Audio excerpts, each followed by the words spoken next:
getting cold around Texas, so you know that means we are getting deeper into the playoff picture. Dave Bear here with Rick Cantu and Danny Davis as always. The UIL playoffs down to 4 weeks to go. TAPS playoffs already down to the state semifinals, so things winding down fast around the state. We're going to start our usual preview off with the small school matchup, a 1A Division I game between Thorndale and Ganado. Danny, let's start with you. How do you see this game? Yeah. Fun fact about Thorndale, their quarterback, Riley Schaefer, a great basketball player, a great baseball player. He's a quarterback, defensive back. He's thrown 6 interceptions this year. On defense, he's intercepted 8 passes. He's Plus 2. Yeah, so his turnover margin by himself is pretty impressive. Yeah, he has some nice weapons on offense.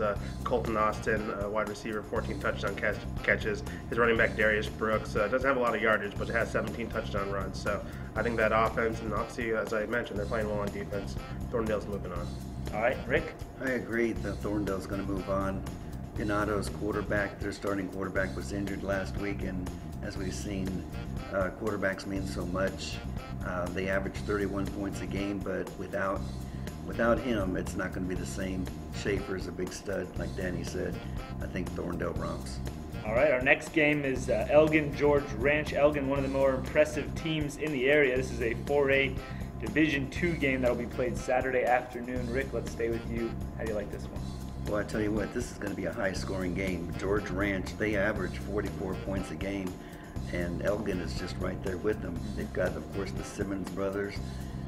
Between the two of them, they've got 69 touchdowns between them, running and passing. They're just an incredible team this year. They're on a roll, 12-0, but George Ranch got the same record, so watch out. I'm going to pick Elgin. All right, should be a good one. Danny, how do you like this one? Yeah, both teams run the ball pretty well. George Ranch's top 2 rushers are both of them are just a shade under 1,000 yards. About 40 touchdowns between the two of them. Rick just mentioned what the Simmons brothers have done. It's gonna be interesting. Terrell actually didn't play in the second half of last week's game against Crosby. He was hurt.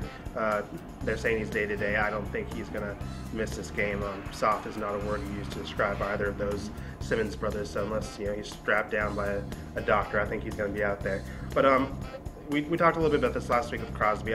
Elgin's defense is a pretty underrated unit. They did give up 28 to Crosby last week, but when it was important in that fourth quarter, they just stopped him. No points in the fourth quarter allowed their offense to control the game. So I think between the Simmons brothers and that defense, I think Elgin's moving to 13-0.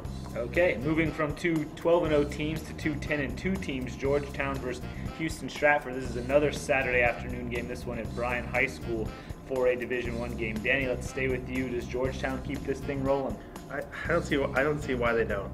They started the season 3-0, lost those 2 games to Elgin and Manor, and then they were trailing 28-14 at the end of the 3rd quarter against Eastview.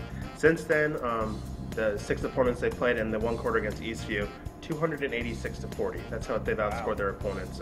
They're doing it on defense, only 17 points allowed in the playoffs. Ben Bollinger, the quarterback, he's doing a fine job to spread it around. Their 19 touchdown passes have gone to 6 different receivers. And then Tyler Moody, who played a big role for them last year, over 1,000 yards. So Georgetown, I say they're moving on. All right, Rick? I say the X factor again is the experience in the playoffs that we mentioned earlier in the week. Tyler Moody, I think he's the X factor. We know that they can pass the ball, but they can really run the football. I just like them to win this game. Our final game on the slate today, Cedar Park at Port Lavaca Calhoun. 2 teams that come into the game 11-1. This is a Saturday 2 p.m. kickoff at Texas State. It's a 4A Division II game. Rick, how do you like this one? Well, I know what the game plan is going to be for Calhoun. They're going to run the ball. 91% of their yardage this year is running the football. And I've been using that calculator like crazy lately. But I just see that Cedar Park is so much more diverse. They run, they pass, they can hit you in all different ways. And I just to beat the champion, you really got to knock them off hard. Port Lavaca, though, they average 47 points a game. So this could be a high-scoring game, but Cedar Park's defense is a lot better than Port Lavaca's. All right, you see it the same way, Danny? I do. Cedar Park's defense has scored 5 times this year. Over their 2 playoff games, they've allowed 136 total rushing yards. Granted, Travis and Tivy are not the rushing offense that Port Lavaca Calhoun is going to present. The Sand Crabs already have 2 1,400-yard rushers. They have a guy that's about 20 yards away from hitting the 1,000-yard mark. Lehman Lobo fans might actually remember the name Bobby Lamone, who was one of their top offensive linemen, was at Lehman the last couple of years before he moved down to Port Lavaca. But the defense, I think, is playing a lot better for Cedar Park, and then you got Nate Graham on offense, and I think that's a recipe for a win. All right, the predictions are in. It's time to sit back and see who's got it and who can move on to next week's quarterfinal round. Make sure you check out statesman.com later in the weekend. We'll tell you who's still standing. We'll see you. Gobble, gobble.